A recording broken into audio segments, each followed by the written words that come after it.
Who's ready for some good old-fashioned good versus evil magical stakes as we get closer to Halloween? Well, this book certainly has them. Hey there, book lovers. I'm here with my review of Big Little Spells by Hazel Beck for you. This is book two in this author's completed witch lore series. If you missed my review of the previous book in this series, Small Town Big Magic, then you can catch it here or in the description below. I read the physical and audiobook copies of this book from my local library, but it's available in whichever format you prefer. This is a fantasy romance that was released in August 2023. Big Little Spells is about Rebecca Wild, a witch who returns to her hometown of St. Cyprian, a small town secret haven for witches, after 10 years in exile. She and her sister were both stripped of their magic when they failed a test that witches take when they turn 18 that is meant to determine whether they have power. But when Rebecca and Emerson use the power they supposedly don't have, alongside their friends to save the town and all of which kind from a world ending flood 10 years later, they begin to wonder if they really failed that test all those years ago, or if there is something more sinister at work. Now that she's home, the Joywood, Witchkind's ruling coven, is determined to prove that Rebecca and her friends are a danger to all of Witchkind. The group soon finds itself being forced to retake the very same test that Rebecca failed years ago, except this time the stakes for failure are higher. Instead of facing exile if they fail, Rebecca and her friends face a death sentence this time. Suddenly, Rebecca feels like she's back in high school, right down to seeking help from her secret tutor and secret crush from back then, an immortal witch named Nicholas Frost, who just might be the only one in existence who knows how to help them stop the Joywood. Big Little Spells is a touching story about found family, sisterhood, and personal growth. Rebecca, who has spent years alone in exile, comes home to St. Cyprian and reunites with her sister and their friends that she considers to be more like family than the rest of her actual family members. This was a theme that the author addressed in the first book in this series, but they really expanded on it with Rebecca's part of the story. There were more details provided in this book that helped to solidify the bond that was established between the characters in the previous book with the Rebecca's addition to the group. Big Little Spells also provides details about Rebecca and Emerson's parents that weren't present in the first book, as well as a bit more about their childhood growing up that further strengthens why they both view their friend group as a family of sorts and why they are both closer to them than the family that they were born into. This book also focuses heavily on the theme of sisterhood. There's the expected exploration of the dynamic between Rebecca and her older sister Emerson, who is the featured main character in the previous book, once Rebecca comes home. But the author also took the time to explore and build on the sister like relationships that Rebecca shares with Georgie and Elowen, the other two women in their friend group. This felt like an important dynamic to focus on, not only because it demonstrates Rebecca's character and growth after her time away, but because both Georgie and Elowen each have their own books in this series, so it was a great way to further showcase the relationship between all of the characters leading into those future stories, too. Big Little Spells is about Rebecca coming to terms with the person she was when she left St. Cyprian at 18. The mistakes she made back then, the feelings that led to those mistakes, all of it.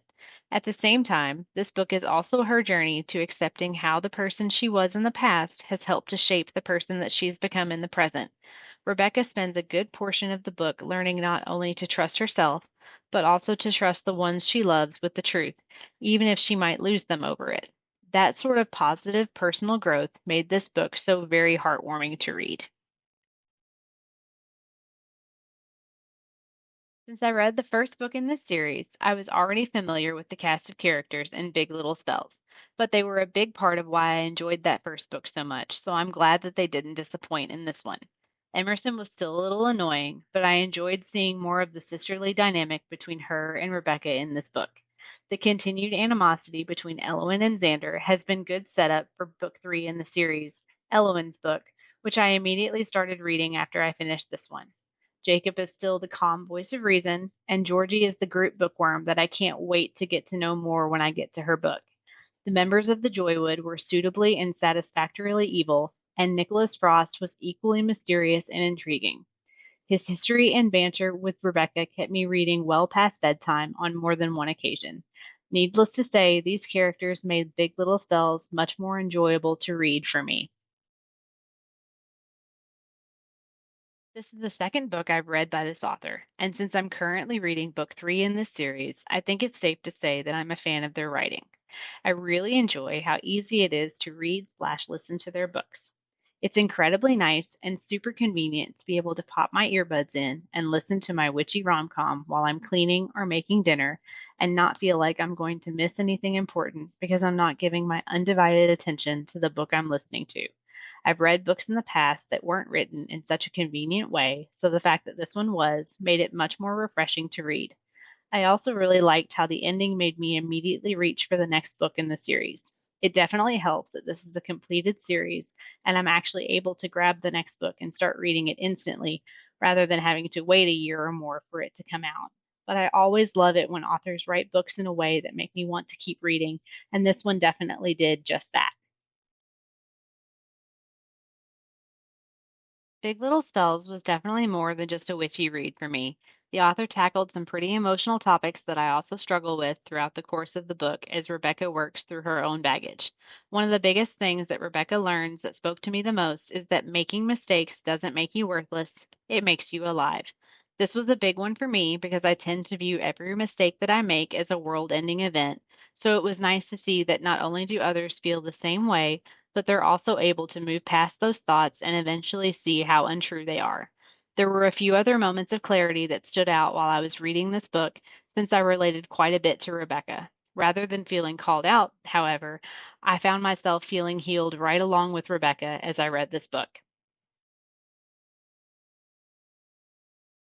If you've read Small Town Big Magic by Hazel Beck, you'll obviously want to read Big Little Spells since it's the next one in that series. But this book also covers some of the same themes as A Witch's Guide to Magical Innkeeping by Sangu Mandana for those who have read and enjoyed that one too. If you haven't read it and you missed my review of it, you can catch it here to see if it might be a good fit for you. But even if you haven't read that one, or it's just not your thing, and you're just a fan of anything and everything witchy, then I definitely recommend picking this one up.